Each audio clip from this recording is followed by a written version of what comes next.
Hello, this is John Lane, physical therapist with a second look. This is neuromuscular clogging, a model and treatment to interact with this concern. This is the second video on this topic, as I still only have the option of providing videos up to 15 minutes.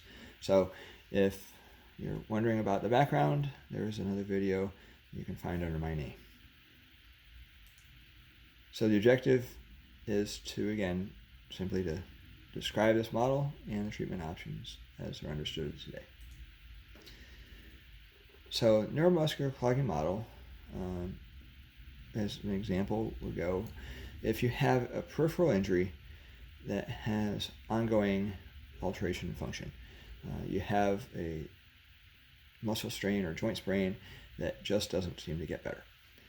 So in this model, I'm going to throw in some arbitrary numbers, just again as a reference. So in this case, the reference muscle has 3 motor end plates, or 3 nerve to muscle interfaces for activation. At normal rest, there is no activity. There is no neurologic activity going on, and that's been established for a long time by research. Now, let's say that the normal capacity for this muscle for performance could be up to 90 units. 3 inputs, 30 units available for each.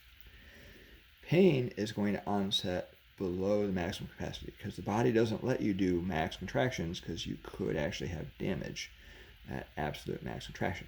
So in this case, you become really uncomfortable at 80 units, basically just under 90%.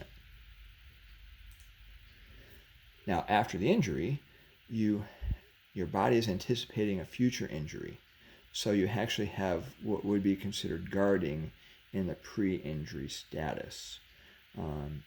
So for the local scenario, you strain a shoulder muscle, and that muscle has 1/3 to 2/3 of its activity at one of these junctions. So the symptoms for that area would include tension because it is active. It'd be uncomfortable or pain. Some people describe as ache, some burn, some throb.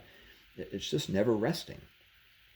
Now, if the injury is having effects at the segmental or along the spine, and it has an innervating effect of the similar nature, 1/3 to 2/3 of its activity, then you're going to experience sensation change. You might feel unstable. It might feel weak. It may feel numb, ticklish. There's a lot of ways that this can present.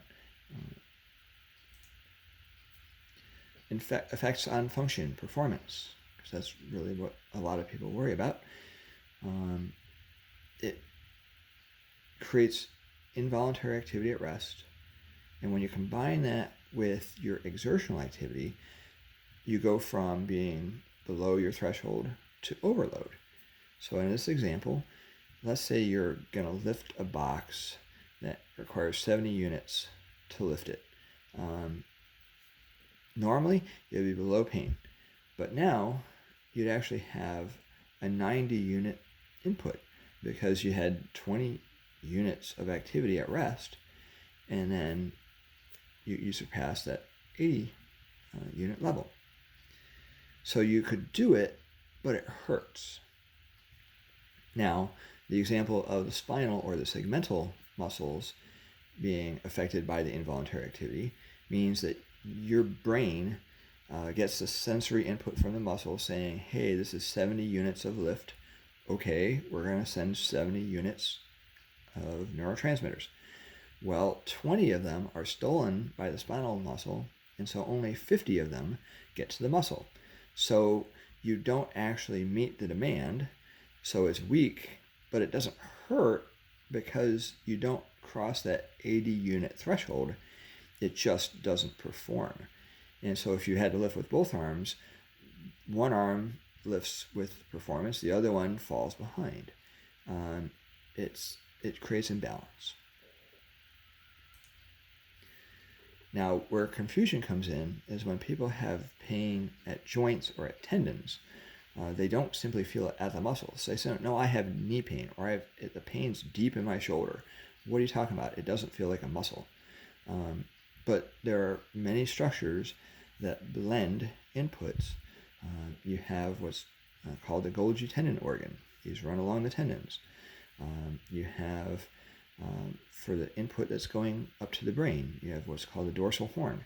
That's going to combine inputs from different muscles because each level of the spine innervates multiple muscles. And you also have what are termed a nerve plexus. And so that would, again, you just have all this blending. So by the time the message gets to the brain, it can definitely call the problem at a different area. So what can we do to reduce or resolve this concern once we have it? And keep in mind that I've worked with people who have had 15 years, 20 years, 30 years of the problem hasn't gone away. It's just staying the same. So if you don't even know it's there, you just don't interact. But once you know it's there, there are a few options we can do. Self-care, or what you can do on your own. You can do low-intensity exercise. You can do what's termed ischemic compression, and I'll describe these more in detail in a second. For direct treatment that you can't do to yourself, is a treatment called dry needling, and that's directly at the nerve-muscle interface. And there's questions about how much value you get out of joint-focused treatment, what you can call manipulation, or chiropractors call adjustment, or tipping, or other things that medication-wise you think would have an effect and may have a temporary effect, but just don't carry over consistently. Sometimes it creates a change, but not as consistently. So if we're talking about stretch or low intensity contraction, because a stretch really is the lowest intensity contraction you can have when the muscle is put under a stabilizing role, it's considered friendly or familiar. It's not threatening. So after you do these low intensity activities, it actually improves the muscular behavior or performance for a very short time. You feel warmed up. It counters the background noise. Instead of feeling this ache or throb, then, hey, it feels actually okay because your mechanical messages, the load, the work is taking up the input, and that's the message that's getting to the brain rather than the background noise. So, and you can actually feel less tightness, but it actually doesn't change your strength or load tolerance. So again, it doesn't resolve, but it does make a difference. As soon as you stop these activities, unfortunately, within minutes, you go back to what you felt before. You definitely recognize it's temporary. So that's where people say, hey, I have to stretch every hour, or I have to, some people will self-manipulate. They'll crack their own back, they'll crack their own neck, and they'll say, I felt better for 5 minutes, 10 minutes, and then they go back to where they were. So if we had to give a behavioral comparison, then it's appeasement. Basically, you're doing what it likes rather than being trying you setting the terms. It's setting the terms. Ischemic compression is basically just compressing a muscle for more than a minute and a half to induce fatigue because you reduce blood flow to the area and it gets tired. It basically says, fine, I'm just going to stop working for whatever time it is. When this is done, if it's done by a provider, both the patient and the provider will notice when the muscle softens as it reaches that fatigue point. There is still tension. If somebody feels it again, they're like, oh yeah, no, it's still a little stiff, but it's less stiff. This is not the same as when you do foam rolling or have other brief stimuli, whether it's massage or some other input. This acts through inhibition because of fatigue instead. The duration can be somewhere between minutes and hours. Often it can be up to a day, but then it returns to where it was before. Each time you do it, you get a similar response as long as you're on the spot. But it doesn't have a cumulative effect. It doesn't mean the first time you do it, you get an effect for an hour, and the next time it's 2 hours. Sometimes it does diminish, but most of the time people describe having the same response each time. But each time it's, again, temporary. So to me, a behavioral comparison is distraction. You're giving them something else to think about, so they stop complaining about whatever it is. But as soon as you stop doing that, then they go back to doing whatever they do. Dry needling, whether it's aiming for what's termed trigger point dry needling or functional, is a neuromuscular junction stimulus. This involuntary contraction uptakes the excess neurotransmitters. So instead of just getting the voluntary message, you get this extra one. So it's kind of like a reset piece. The overall change is for the site of the application. The overall perception of change depends on how many sites you have to deal with, and therefore what percentage you actually interact with. If you interact with significant muscle, you can have a 2 or 3 day change before other muscles that were less notable become apparent, whether it's because of common innervation or just muscle size. Interaction with a segmental muscle can observe a similar window for the muscles that are entered by. So I refer to the neck and shoulder often. So the level of C5-6, if I treat that, then it will change a couple rotator cuff muscles for performance. They'll improve their strength overall, and for a little while they feel better. But then after a couple days, whatever is left at those muscles is still apparent.